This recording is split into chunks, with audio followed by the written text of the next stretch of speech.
Welcome to the HCI family of podcasts. We're your source for personal, professional, and organizational growth and development. We share our own original research, explore industry trends, and interview executives and thought leaders from across the globe. Join us for practitioner-oriented content around all things leadership, HR, talent management, organizational development, and change management. Maximize your personal and organizational potential with the HCI family of podcasts.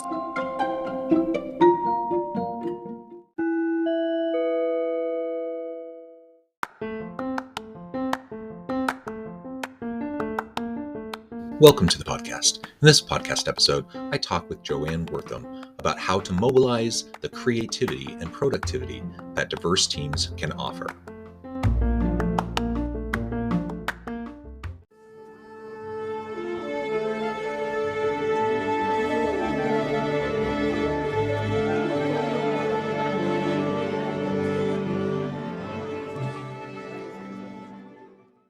Joann Wortham, welcome to the conversation today. Thanks so much, John. I'm so happy to be here. It is a pleasure to be with you. You're joining us from the LA area. I'm south of Salt Lake City in Utah.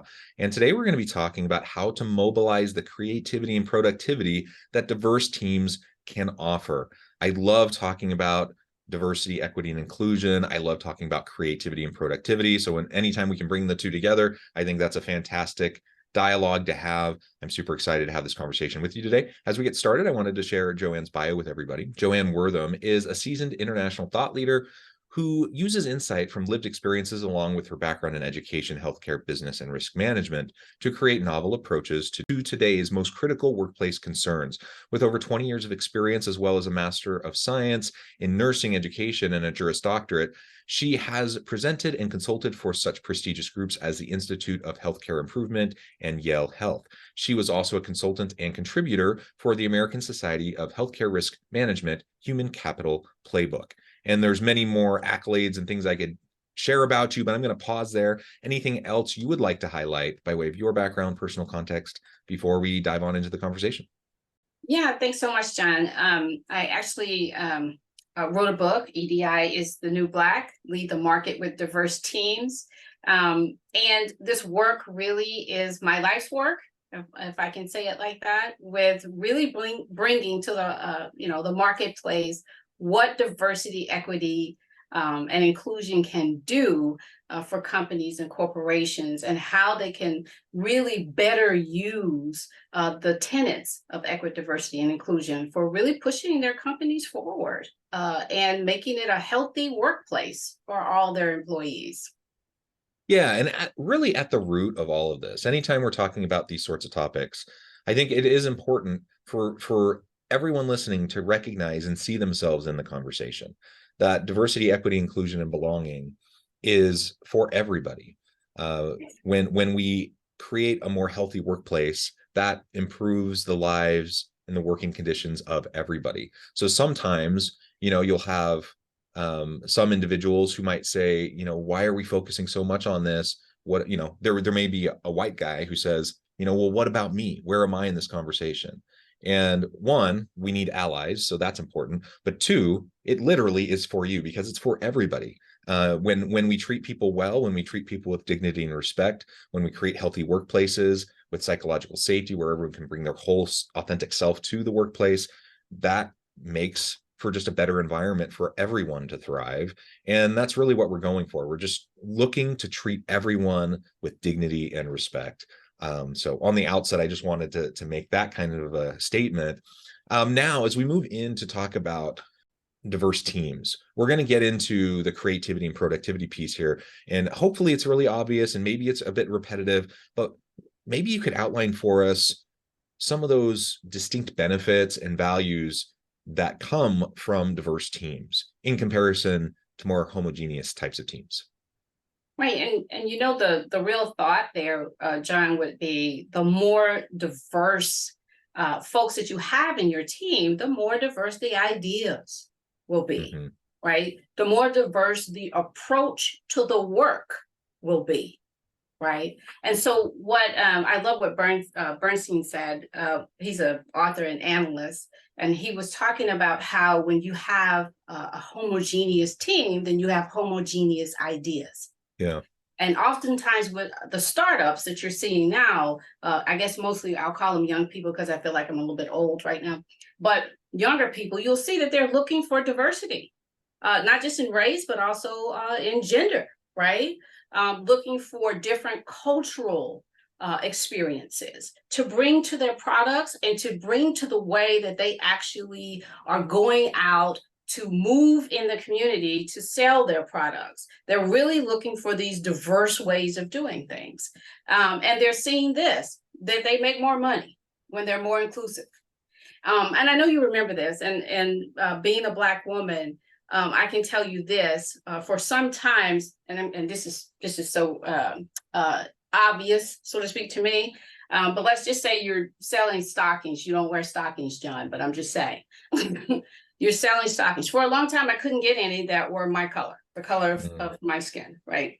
Yeah. And so it left this gap in the market because you were selling something for the majority and excluding minorities, right? And so in so doing, you were losing money. So, and it presented this gap in the market that other companies came in and filled that gap because there was no diversity. Let's even say for makeup. There was no diversity. So you had these companies coming in and filling those gaps. So today, you're seeing that all of these companies are looking at, wait a minute, right now, and I think this was in Times Magazine, they were talking about how minorities are growing here in the United States and across the world or what have you, and citing that if companies didn't move in that direction to be more inclusive of everyone, that they were going to be the losers. They were not going to be able to lead the market with only serving one part of the population, whatever part that might be. And so the innovation, to answer your question, the innovation, bringing cultural concepts into how you make your product, but then also how you market your product. Companies are seeing that really diversity pays. Yeah, well, and I'm glad you brought up those specific examples. Now, it's not something I even think about. Yeah, I don't wear stockings. I don't wear makeup. Right. But I've heard this from my wife. And I'm married to a Caucasian woman. And so, she hasn't had that particular issue, but she's pretty mindful about this kind of stuff. And she's been very careful about cruelty-free makeup and those sorts of things. And so over time, she shared some of this with me. And frankly, I was shocked. I'm like, on the one hand, I was shocked. On the other hand, it wasn't surprising at all, but unfortunately, I was shocked. I'm like, how in the world do we not have a much wider range of like makeup palette colors, right? For people of all different backgrounds and races. Why wouldn't we have that? That just seemed crazy to me. And yet it's only been my understanding is it's only been quite recently that has improved quite a bit. Is that right? Very, very recent. You even see in terms of, John, you see how the shapes of women, the shapes of men that we use in commercials. Have you noticed that has changed? Like not just doing skinny, so to speak, pristine, and this kind of, they're just showing a whole barrage of different people. You know why? Those are consumers. Those are consumers. And everybody doesn't look like a model. And everybody doesn't. And so you have to show, how is your product used for these other folks? You see them looking at gender diversity. You see this in our commercials right now. So some companies are waking up. And I always say this, you don't want to make a product for a Black person, but the issue is money is green. People at large size, small size, or what have you, everybody doesn't look alike, thank goodness. Wouldn't that be a dull world? That would be a dull world. That would be so dull. People don't look, you look at the Latinx community, they were having the same problem. They were having the same problem, that different products weren't made for them. And so I think some companies, not all, but some companies are waking up and seeing that we have this whole world, right?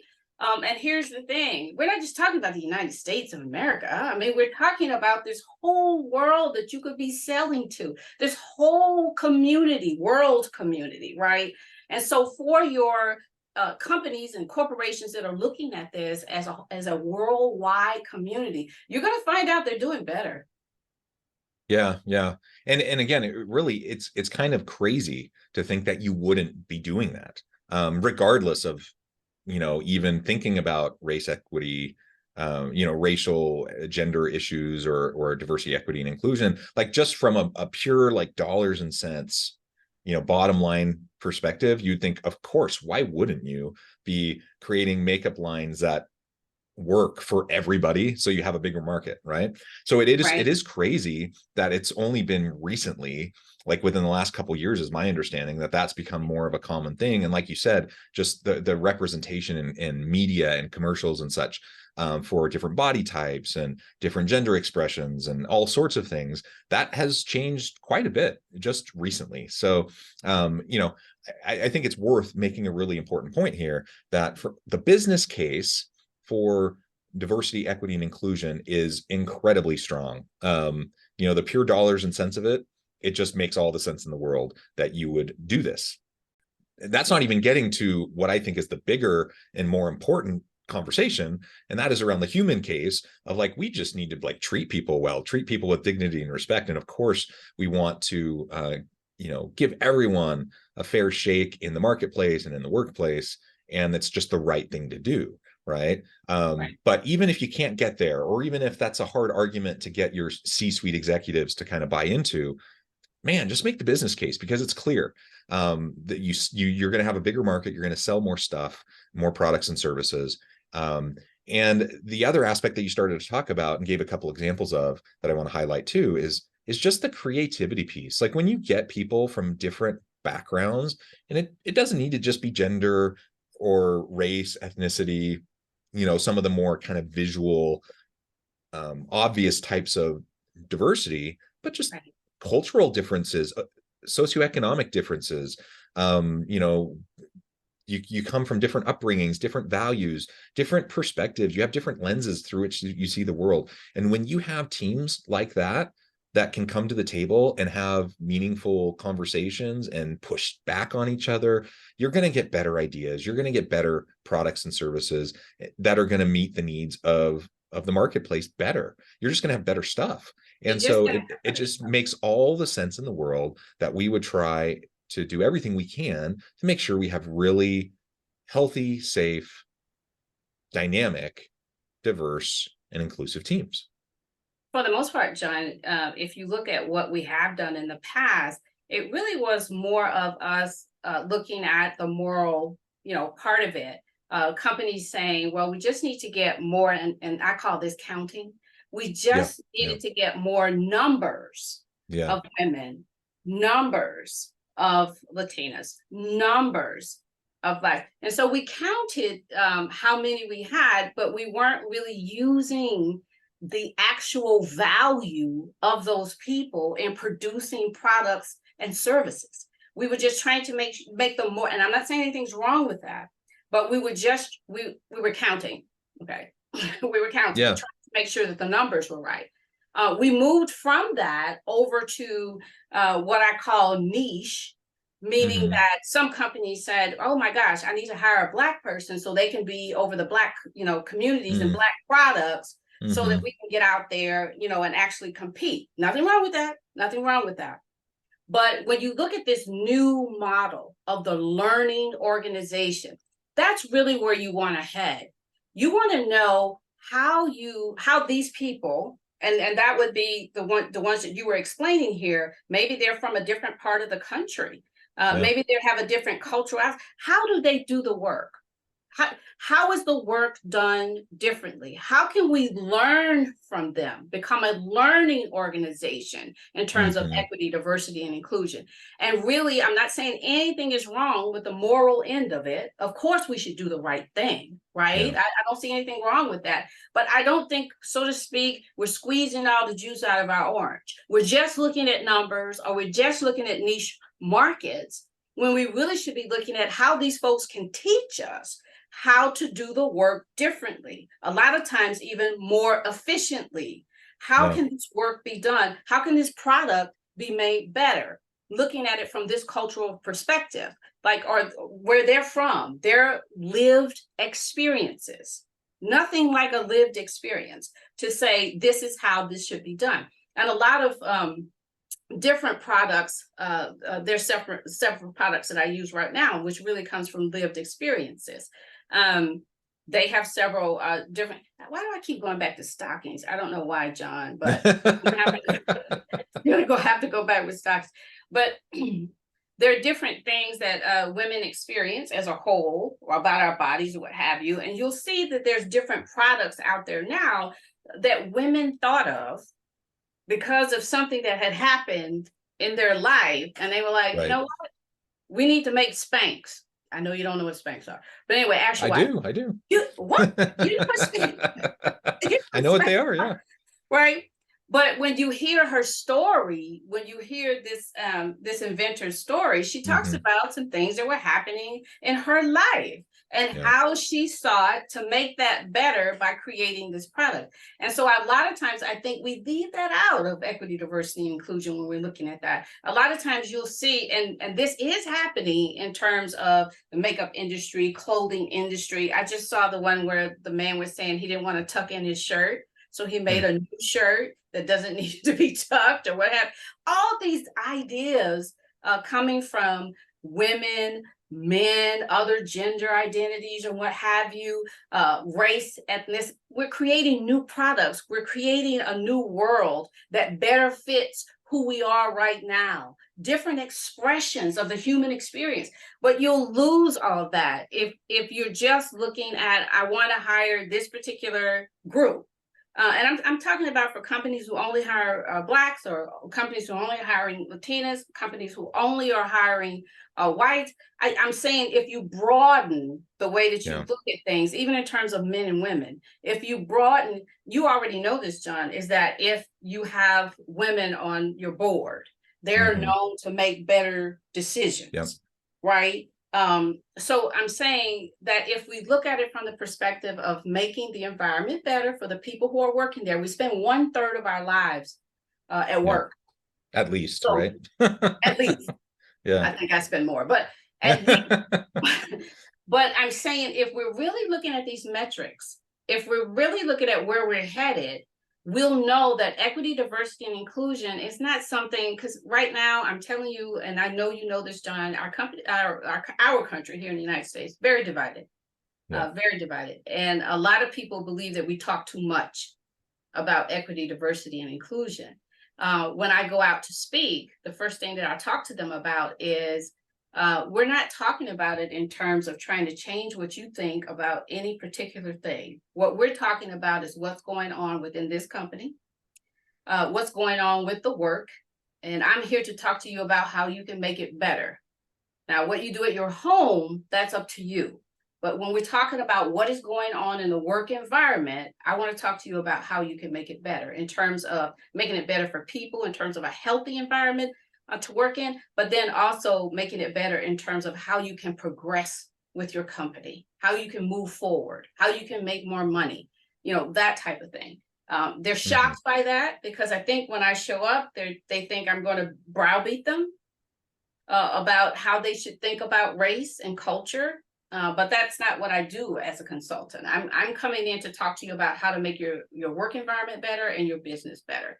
Now, in terms of, biases and what have you, I really talk about how that's affecting the work and how that is affecting you, right? While you're at work, right? And how you can get the best out of your employees by assisting with not having, microaggressions and different types of biases, doing what you can to decrease bias, because we all have bias, doing what you can to decrease that.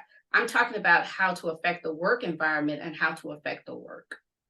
Yeah, well, you're right. We're an incredibly divided country, politically, socially, economically, and very polarized. And so these types of conversations can be tough, in part because it's become increasingly politicized to talk about equity, diversity, and inclusion. Unfortunately, in my mind, it's not a political issue at all. Like, it's just a human issue. It's just like, it's a business issue, a human issue. It's just like, how do we treat each other well? And my belief is that most people want to be treated well and want to treat others well. I don't think most people wake up in the morning thinking, how am I going to be a racist bigot today? Most people, the same thing, John. most people want to do right by others. And we all have our conditioning, we all have our own upbringings and background, we all have our lenses through which we see the world. We don't need to complicate an already complicated set of conversations by making this political in a really polarized, divided environment. So I think that is a really important thing. So people don't feel defensive immediately, when you're trying to have just open conversations about something that is about how we treat each other well, and how we leverage the unique talents and insights of different people, because everyone wants to be effective at work. Everyone wants to have a good company, and everyone wants to do good stuff and cool things and provide good things to the community. And so this is one of those ways that we can really do that. I want to take the rest of our time to really dive into this idea of mobilizing people through diverse teams, mobilizing that creativity and productivity. What do you see as some of the best strategies, approaches, tactics to unlock that mobilization piece? Because it has been my experience that many people are just really nervous about even entering this space to have these types of conversations, let alone start to make changes to policies, practices, procedures that might systematically change things and, in my mind, improve things for the better for them and for the teams. How do you start that process to mobilize the creativity and productivity of diverse teams? Well, it's all about community. And so one thing that I teach, and one thing that I believe very much in, is that if people believe that they belong to a community, they will protect each other. And one of the things that I work with is, who do we have in our community? What type? And this has been my experience on teams that I work on. We have various differences and what have you in our teams, but I notice, and even more so now, that if we think that a team member has been treated poorly or badly or what have you, because they are a part of the community, you'll see those community folks sticking up for them. So when you don't have a sense of belonging and you don't have a sense of community, then you'll see kind of everybody going to their corner. So mostly I'm promoting becoming a part of a community and making that community responsible for itself. It starts at the bottom and then goes all the way up to the top. And so how can we do this? So one thing, and I'm always talking about this, is the issue about authenticity. Letting people be who they are at work. How can we support that? Some of the things that we have done in the past, let's talk about our Asian colleagues. You'll see, and I always wondered about this, John. I was wondering how one of my Asian colleagues was called Sally, because I knew that that wasn't an Asian name. She talked to me about angelicizing and how that they would get somebody to kind of redo their name so that they could be accepted. I didn't even know that that came from like colonial times. When they wanted to work in the Englishman's house, they had to change their name to a more English name. We see that now, John, in terms of code switching with African Americans. There's what we call professionalism, which is really based on a white ideal, right? And then you whiten your name. So if my name is Tamika and it's Tamika Nicole, I don't put Tamika on it. I just put Nicole and put my last name and whiten my name so that I can get that interview or I can get in there. And then I have people calling me Nicole. So what psychologists say about that, though, is you're actually taking away from the authenticity of that person. Now, this is the person that we want in our community. And when we want these people in our community, we want them to be their authentic selves, because it has been proven over and over and over again. That's where the innovation comes from. That's where the creativity comes from. So if you want to mobilize creativity and you want to mobilize the innovation of your product and your services, you want people to come to work as their authentic selves. So if they're wearing dreadlocks, I assure you that's not going to affect their brain. That does not affect your brain at all. And professionalism, we're going to have to really look at that another way. Is it, and you can look through the years, John, professionalism has changed. Used to be, men at work and women were at home. Used to be you had to wear a suit. Now they're saying you can come in, basically casual. I mean, this has changed over the years. This is not a set of rules. And I think that when we don't allow people to be their authentic selves at work, we run into this obstacle of really mobilizing the creativity and innovation that they can bring to the table because they're too busy pretending to be someone else. So I know it takes a lot of mental bandwidth to do that, oh my right? gosh, just the code switching. And I'll tell you this, John, and I'm fine with it. And people laugh, and I think that's one of the reasons why I get my kind of get invited back is because I just tell them what happened to me. I had my white girl voice, and if I'm on the phone, I would do my white girl voice. But when I'm talking to people off the phone, or I'm talking to some of my colleagues or some of my Black friends, then I could be myself, and I talked a whole different way. And I would code switch back and forth, back and forth. It's exhausting. It's absolutely exhausting. And because I was trying to be someone else, and I talk about that in my book, I found out that I was really just trying to be someone else and trying to fit into this mold where I actually didn't fit. And I was exhausted. Yeah. So just so exhausted about it. Left quite a few jobs and positions because of sheer exhaustion. And I really wanted to just be myself and be accepted as myself. So if you want to really mobilize innovation and creativity, try to rethink what you are thinking about what professionalism is. Is that the way people dress? Is that the way that their hair is braided or not braided? I mean, now if you have a reason for doing it, Jonathan, like if you're in John, if you're in the you're in service and you're serving food or what have you, and you have to wear your hair back. I'm a nurse. And if I'm on the floor, I would wear my hair back because that's an infection control thing. I'm not talking about that. But I'm talking about me and you talking, and then you thinking that I'm not professional because my hair is naturally curly, right? So, and do you think that's ridiculous, John? Because that doesn't have anything to do with your brain. No, absolutely. Yeah, absolutely. And I witness it. Again, I'm a straight cisgender white dude. So I don't live this myself, but I witness it and I see how others experience it. And to hear you, express these things, it sounds exhausting. It sounds like it would just take half of your mental and physical energy to just do that. And then you don't like, what do you have left? What do you have left, John? What do you for all have the left? innovative stuff that you want to do. Right. Well, and so you'll see those companies that's why Google, everybody's like, Google's just, because they let those guys, they're skateboarding, they're coming in. They tell them to come to work when they feel as though they would be most productive. I'm just like, what is that? But I'm saying really following your employees and letting them know that they can be their authentic selves, that really will mobilize creativity and innovation. If you just give it a try. Give it a try. I love it, Joann. This has just been a great conversation. I note the time I need to let you go, but before we wrap things up, I just wanted to give you a chance to share with the audience how they can connect with you, find out more about your work, where they can find your book, and then give us a final word on the topic for today. Sure.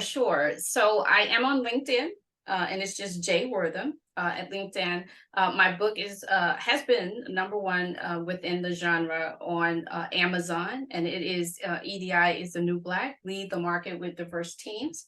And I would hope that folks who would read it, I will assure you that this is not a book that's going to browbeat you about race. It really is talking about how we can be better, more respectful toward each other, and how we can move forward together in what we do in the workplace in terms of our services and our products. So I'm hoping that everybody will just give it a try, give it a read. And then I think my final note is, gosh, I've really enjoyed this conversation with you. I hope I get to talk to you again. And just to let everybody know out there that, we are very polarized right now. And there's a lot of things that are going on that are being politicized that really don't have to be politicized at all. We're human beings, and we are evolving within this human experience. And we really do want to become the best people or humans, void of all this other stuff that's going on right now that we possibly can be. And I'm telling you, if you learn how to treat your fellow neighbor whether in work or at home or wherever it is, when you give them the respect that they need and they give you that respect right back, we'll find that we're living in a whole nother world that really is better for all of us. Well said, Joann. Wonderful. Thank you so much. It's been a pleasure. I encourage the audience to reach out, get connected, find out more about what Joann can do for you. Check out the book. And as always, I hope everyone can stay healthy and safe, that you can find meaning and purpose at work each and every day. And I hope you all have a great week.